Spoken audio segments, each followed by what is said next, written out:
এমন সব আউটের ব্যাখ্যা কি, কিংবা সেই পুরনো কথাই যে বাংলাদেশের সিনিয়ররা গুরুত্বপূর্ণ সময়ে আরেকবার ডোবালো টিম টাইগার্সকে? মুশফিকুর রহিমের কথাই ধরুন, মুশফিকের এমন আউটের ব্যাখ্যা কি? 14টা বৈশ্বিক আসর খেলেছেন তিনি, 20 বছরের লম্বা একটা ক্যারিয়ার, কিংবা এই এত লম্বা একটা ক্যারিয়ার নিয়ে তিনি এমন শট খেললেন, সেই শটের ব্যাখ্যা কেবলমাত্র তার কাছেই আছে। আমার কাছে উত্তর নেই, আপনাদের কাছে আছে কিনা? সেই সময় আদতে এমন একটা শট কেন খেললেন মুশফিকুর রহিম? 20 বছরের একটা ক্যারিয়ার। কমেন্ট্রি বক্স থেকে ইয়ান স্মিথ বলছিল যে এমন শটটা যদি তাকে খেলতেই হতো তাহলে এমন এক্সপিরিয়েন্সের দাম কি? আমরা প্রায়শই বলি না যে ক্রিকেটে এক্সপিরিয়েন্স অনেক বেশি দরকার, আর এক্সপিরিয়েন্স আপনি চাইলেই বাজারে কিনতে পাবেন না। তবে এমন এক্সপিরিয়েন্স দিয়ে মুশফিকুর রহিম কি করলেন? ভারতের সঙ্গে অনেকটা একই রকম হয়েছে। ভারতের সঙ্গে যখন সবচেয়ে বেশি দরকার ছিল মুশফিকুর রহিমের সার্ভিস, ঠিক তখনই তিনি আউট হলেন ডাক। আজকে নিউজিল্যান্ডের সঙ্গে যখন বাংলাদেশের দরকার ছিল, ঠিক তখনই তিনি কেন যে বাউন্ডারিতে সেই আবার সুইপ শট খেলতে গেলেন?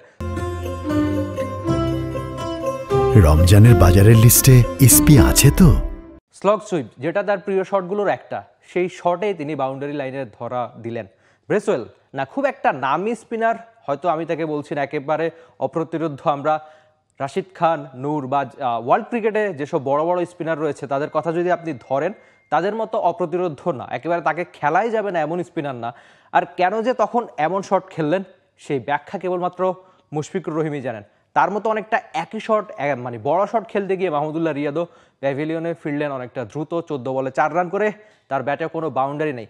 আর ক্রমাগত ডট বল খেলার ফলে যে সিনিয়ররা চাপে পড়েন, সেই কাজটা আরেকবার দেখিয়েছে বাংলাদেশের ব্যাটিং লাইন আপ। তার ফলে কিন্তু ভুগেছে বাংলাদেশ, যেখানে এমন উইকেটে, মানে রাওয়ালপিন্ডির উইকেটে তো অনেক বেশি রান হয়, সেটা সবাই জানে। যেখানে 350 রানও নিরাপদ নয়, সেখানে বাংলাদেশ শুরু থেকেই ভুগেছে, টানা ডট বল দিয়ে গেছে। আর বাংলাদেশের সিনিয়র ব্যাটাররাই যেন বাংলাদেশকে সবচেয়ে বেশি ভুগিয়েছে। যেখানে শান্তর ইনিংস নিয়ে অনেক আলোচনা সমালোচনা হতে পারে যে কেন এত বেশি ডট বল দিয়েছেন, তার স্ট্রাইক রেট কেন কম ছিল, কিন্তু শান্ত কী বা করবে? যেখানে মুশফিকুর রহিম, মাহমুদুল্লাহ রিয়াদরাই কিছু করতে পারলেন না, সেখানে শান্ত কি করবেন? তার তো উইকেটে থাকতেই হতো, সেই কাজটাই তিনি করলেন। তবে মাহমুদুল্লাহ রিয়াদের প্রসঙ্গে যদি একটু আসি, যে সবশেষ 4টা ইনিংসে আজকের আগে তার 50 ছিল, দারুণ ব্যাটিং করেছেন উইন্ডিজে। সেই ফর্মটা হয়তো অনেকেই ভেবেছিলেন যে চ্যাম্পিয়ন্স ট্রফিতে তিনি ফিরিয়ে আনবেন। আর বাংলাদেশের হয়ে সবচেয়ে বেশি বয়স্ক ক্রিকেটার হিসেবে আজকে কোনো একটা আইসিসি ইভেন্টে খেলার নতুন একটা রেকর্ড গড়লেন মাহমুদুল্লাহ, যে রেকর্ডটা কেবলমাত্র মনে হচ্ছে আক্ষেপেরই। কেননা রেকর্ডের দিনে মাহমুদুল্লাহ রিয়াদ যে সিনিয়র ক্যাম্পেইনার, তার ক্যারিয়ারটাও তো লম্বা, 1.5 দশকের একটা লম্বা ক্যারিয়ার, কিন্তু তিনিও আদতে বাংলাদেশের জন্য কিছু করতে পারলেন না। তিনিও কেন ব্রেসওয়েলের বলে এমন শট খেললেন, সেই ব্যাখ্যা কেবলমাত্র তিনি জানেন।